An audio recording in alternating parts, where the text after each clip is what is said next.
अब हमें डीन लियो को दिखाया जाता है जिसके पास जिंग आता है। अब डीन लियो उसे आता हुआ देखकर कहने लगते हैं कि तुमने तो कुछ ही महीनों में ब्रेक थ्रू करके एस्ट्रल रिलम के 6th लेवल पर पहुंच गए हो। मुझे तो लगता है तुम जल्दी ही लॉर्ड ऑफ स्टार हॉल को भी पीछे कर दोगे। जिंग लॉर्ड लियो से बोलता है, आपने तो मुझे जेल जाने से बचाया था मास्टर। मैं ताइजुआन माउंटेन के कंपटीशन में भाग लेना चाहता हूँ। क्या आपके पास कोई हेवनली लेवल की मार्शल आर्ट है? जिंग की ये बात सुनकर लॉर्ड लियो बोलते हैं कि ये कंपटीशन काफी बड़े लेवल का कंपटीशन है, इसमें पूरे स्टेट से जीनियस आते हैं। अगर तुम इसमें भाग लेना चाहते हो तो तुम्हें हेवनली लेवल की मार्शल आर्ट की काफी जरूरत है, मगर हेवनली लेवल की मार्शल आर्ट काफी डिफिकल्ट होते हैं सीखने में। अगर तुमने डिसाइड ही कर लिया है इस कंपटीशन में भाग लेने का तो तुम्हें मैं बता दूं, इस कंपटीशन को जीतना इतना भी आसान नहीं है। अब जिंग अपने मास्टर से पूछता है कि आपके पास किस तरह के मार्शल आर्ट टेक्निक है, मुझे वो सीखनी है। ये बात सुनकर डीन लियो से बताते हैं कि मेरे पास ऐसी कोई टेक्निक नहीं है जो मैं तुम्हें सिखा सकूं। अब ये बात सुनकर जिंग थोड़ा उदास हो जाता है। तभी मास्टर लियो कहते हैं कि अगर मैं तुम्हें नहीं सिखा सकता तो इसका मतलब ये नहीं है कि कोई भी तुम्हें नहीं सिखा सकता। किंग जुआनियान तुम्हें हेवनली लेवल के मार्शल आर्ट सिखा सकते हैं, मैं इसके लिए उनसे बोल दूंगा।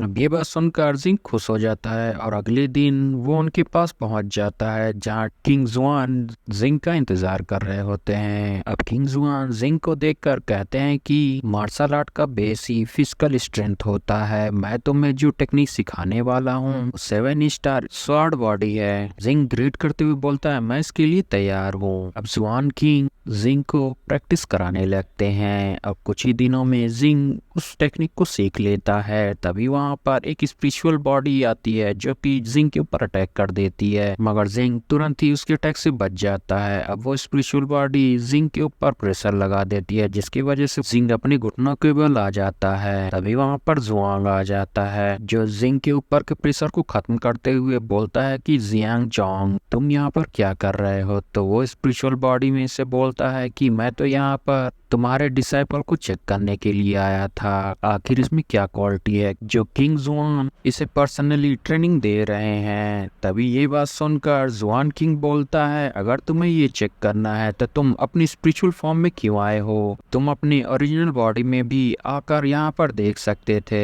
ये बात सुनकर जियान किंग गुस्सा होकर वहाँ से चला जाता है। अब जुआन किंग जिंग से बोलता है, चिंता मत करो, वो यहाँ से चला गया है। अब जिंग बोलता है, मैंने इस तरह के मार्शल आर्ट के बारे में कभी नहीं सुना है। अब जुआन किंग उसे बताते हैं कि ये स्टार सोल टेक्निक है जिसकी मदद से इंसान अपनी बॉडी के बाहर भी किसी को भी मार सकता है और इसकी 5 स्टेज होती हैं। पहली स्टेज में केवल स्पिरिचुअल बॉडी ही निकलती है जिसकी वजह से कल्टिवेटर की स्ट्रेंथ काफी बढ़ जाती है और जुआन किंगडम में ऐसे काफी सारे मास्टर हैं जो इसे सीख चुके हैं। वही दूसरी स्टेज में कल्टिवेटर अपनी सोल और माइंड का कंट्रोल करके वर्चुअल और रियल फॉर्म में रह सकता है। वहीं तीसरी स्टेज में कल्टीवेटर अपनी स्पिरिचुअल फॉर्म में रात के समय कहीं पर भी जा सकता है मगर उसकी बॉडी काफी कमजोर होगी। अब फोर्थ स्टेज में कल्टीवेटर अपनी स्पिरिचुअल फॉर्म में दिन के समय भी कहीं पर भी आ जा सकता है। वहीं आखिरी फिफ्थ स्टेज आज तक कोई नहीं पहुंच पाया है, वो काफी पावरफुल स्टेज है। अगर तुम उसे कल्टीवेट करने में जरा सा भी गलती करोगे तो तुम वहां पर मारे जाओगे। जुआन किंग जिंग से बोलते हैं, यानजुआन माउंटेन में काफी सारे ऐसे लोग हैं जो 5th लेवल पर पहुंच चुके हैं और वो जगह एक अलग ही दुनिया बन चुकी है। गाइस चैनल को लाइक शेयर सब्सक्राइब जरूर करिएगा और इसे ज्यादा से ज्यादा शेयर करिएगा। Thanks for watching guys.